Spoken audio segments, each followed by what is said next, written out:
Good afternoon छात्रों। आज हम हिंदी विषय पढ़ने वाले हैं। उससे पहले आप मेरे कुछ सवालों के जवाब देंगे। छत्रपति शिवाजी महाराज के बारे में कौन कौन जानता है? उनको कौन नहीं जानेगा। उनको सारा भारत देश जानता है। देश विदेश के लोग उनको जानते हैं।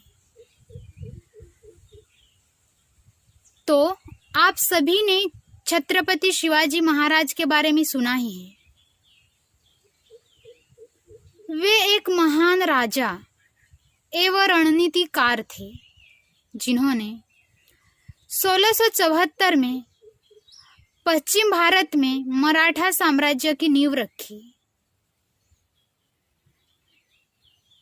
इसके लिए उन्होंने मुगल साम्राज्य के शासक औरंगजेब इनसे संघर्ष किया और 1674 में उनका राज्याभिषेक हुआ और वह छत्रपति बने। 1674 में उनका रायगढ़ में राज्याभिषेक हुआ, किंतु 1680 के बाद वे नहीं रहे। तो उनके बाद उनके राजपाट को किसने चलाया होगा? बताओ बच्चों। उनके बाद कोई चाहिए ना राजपाट को चलाने के लिए। तो उनके पुत्र इन्होंने चलाया। उनके पुत्र संभाजी राजे, उनके वारिस, इन्होंने उनके राजपाट को आगे चलाया। तो आज हम वारिस पाठ क्रमांक 2 यह पढ़ने वाले हैं। इसकी लेखिका हैं विभा रानी।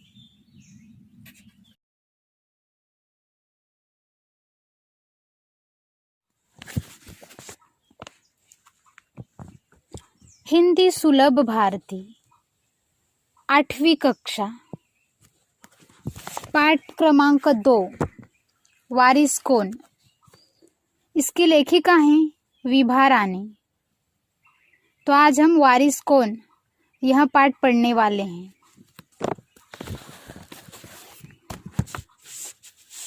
लेखिका का परिचय जानेंगे अभी हम लोग। जन्म 1959 मधुबनी बिहार। बहुआयामी प्रतिभा की धनी विभा रानी हिंदी व मैथिली की राष्ट्रीय स्तर की लेखिका हैं। आपने कहानी, गीत, अनुवाद, लोक साहित्य एवं नाट्य लेखन में प्रखरता से अपनी कलम चलाई है।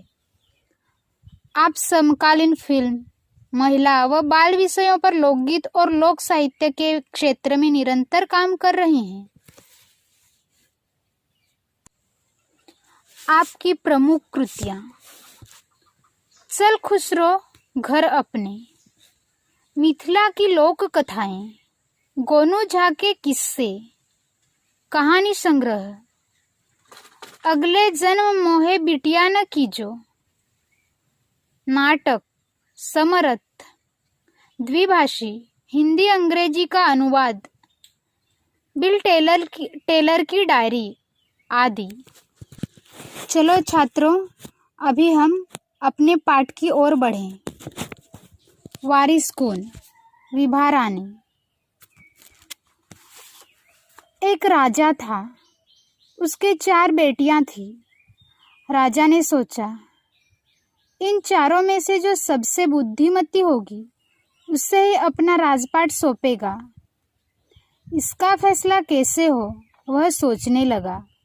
अंत में उसे एक उपाय सूझ गया। उसने एक दिन चारों बेटियों को अपने पास बुलाया, सभी को गेहूं के 100 दाने दिए और कहा, इससे तुम अपने पास रखो। 5 साल बाद जब मैं इन्हें मांगूंगा तब तुम सब मुझे वापस कर देना। गेहूं के दाने लेकर चारों बहनें अपने अपने कमरे में लौट आईं। बड़ी बहन ने उन दानों को खिड़की के बाहर फेंक दिया। उसने सोचा, आज से 5 साल बाद पिताजी को गेहूं के इन दानों की याद रहेगी क्या? और जो याद भी रहा तो क्या हुआ, भंडार से लेकर दे दूंगी। दूसरी बहन ने दानों को चांदी के एक डिब्बी में डालकर उसे मखमल के थैले में बंद करके सुरक्षा से अपनी संदूकची में डाल दिया। सोचा, 5 साल बाद जब पिताजी ये दाने मांगेंगे तब उन्हें वापस कर दूंगी। तो चलो छात्रों, हम लोग पहले जो नए शब्द हैं उसके अर्थ जानेंगे। बुद्धिमती यानी होशियार, सौंपेगा यानी देना या तब वो देंगे उनको।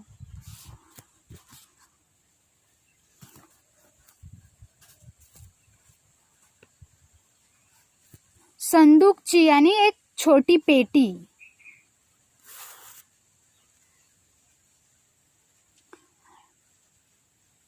चलो तो छात्रों, हम लोग अभी जानेंगे इस पाठ में, इस परिच्छेद में क्या दिया हुआ है।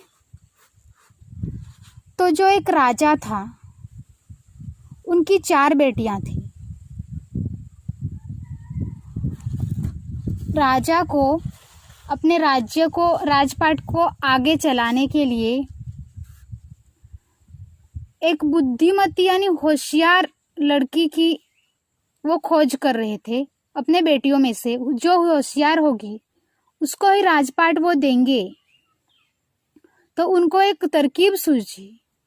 उन्होंने 4 बेटियों को अपने पास बुलाया और उनको हर एक को 100-100 दाने दिए और उनको कहा कि ये 5 साल बाद जब मैं मांगूंगा तब वापस कर देना। 4 बेटियों ने दाने ले लिए उनसे और वह अपने अपने कमरे में चली गई। सबसे बड़ी बेटी थी, उसने क्या किया, उन दानों का खिड़की के बाहर फेंक दिया। और जो दूसरी बेटी थी, उसने उन दानों को एक चांदी के डिब्बी में डालकर उसे मखमल के थैले में बंद करके सुरक्षा से अपनी संदूकची में डाल दिया। वह डालकर सोचने लगी कि जब पिताजी यह मांगेंगे तब निकाल कर दे दूंगी।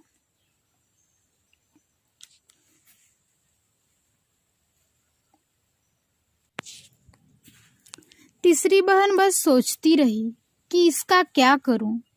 चौथी और छोटी बहन तनिक बच्ची थी। शरारतें करना उसे बहुत पसंद था। उसे गेहूं के भुने दाने भी बहुत पसंद थे। उसने दानों को भुनवा कर खा डाला और खेल में मग्न हो गई। तीसरी राजकुमारी को इस बात का यकीन था कि पिताजी ने उन्हें यूं ही ये दाने नहीं दिए होंगे। जरूर इसके पीछे कोई मकसद होगा। पहले तो उसने भी अपनी दूसरी बहनों की तरह ही उन्हें सहेज कर रख देने की सोची, लेकिन वह ऐसा कर न सकी। 2-3 दिनों तक वह सोचती रही। फिर उसने अपने कमरे की खिड़की के पीछे वाली जमीन में वे दाने बो दिए। समय पर अंकुर फूटे, पौधे तैयार हुए, दाने निकले। राजकुमारी ने तैयार फसल में से दाने निकाले और फिर से बो दिए। इस तरह 5 वर्ष में उसके पास ढेर सारा गेहूं तैयार हो गया। तो छात्रों, चलो सबसे पहले हम लोग इस परिच्छेद में आए नए शब्द अपने बुक में लिखेंगे। तो चलो छात्रों, मैं नए शब्द आपको बता देती हूँ।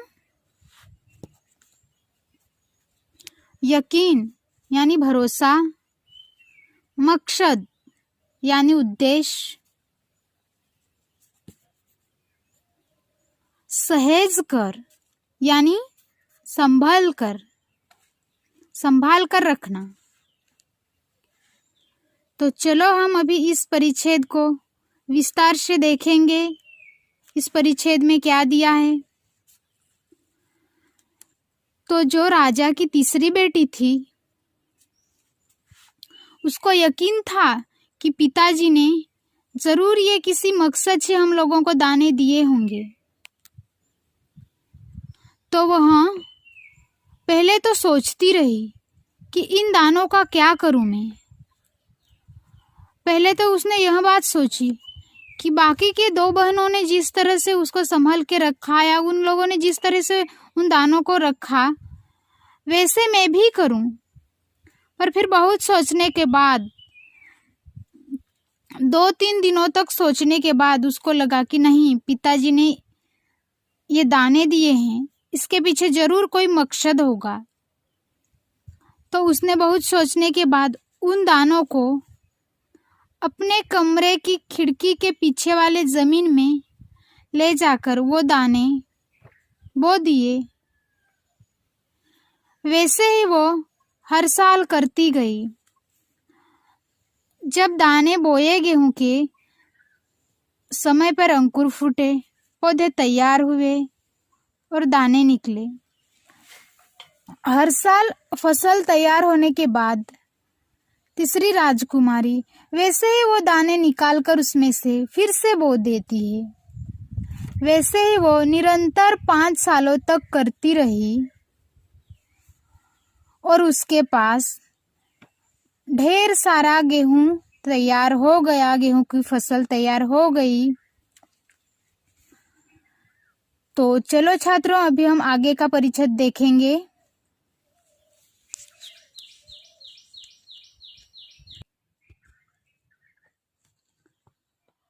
पाँच साल बाद राजा ने फिर चारों बहनों को बुलाया और कहा, आज से 5 साल पहले मैंने तुम चारों को गेहूं के 100 दाने दिए थे और कहा था कि 5 साल बाद मुझे वापस करना। कहाँ है वे दाने? बड़ी राजकुमारी भंडार घर जाकर गेहूं के दाने ले आई और राजा को दे दिए। राजा ने पूछा, क्या ये वही दाने हैं जो मैंने तुम्हें दिए थे? पहले तो राजकुमारी ने हाँ कह दिया, मगर राजा ने फिर कड़क कर पूछा, तब उसने सच्ची बात बता दी। तो चलो छात्रों, इस परिच्छेद में आए नए शब्द पहले हम लोग अपने बुक में लिखेंगे, उन शब्दों का अर्थ समझेंगे। कड़क कर यानी जोर से। तो चलो छात्रों, हम लोग इस परिच्छेद को विस्तार से जानेंगे। 5 साल बाद राजा ने चारों बहनों को बुलाया और उनको पूछा कि आप चारों को आज से 5 साल पहले आप लोगों को गेहूं के 100 दाने दिए थे और कहा था कि 5 साल के बाद ये मुझे वापस कर देना। तो वो गेहूं के 100 दाने कहाँ रखे आप लोगों ने? तो जो बड़ी राजकुमारी थी वो भंडार घर जाकर गेहूं के दाने ले आई और राजा को दे दिए। जब राजा ने पूछा उसको कि ये वही दाने हैं जो मैंने 5 साल पहले आपको दिए थे, तो उसने पहले तो हाँ कह दिया, लेकिन राजा ने जोर से पूछा, थोड़ा गुस्से से पूछा। तो उसने बताया कि ये वे दाने नहीं हैं।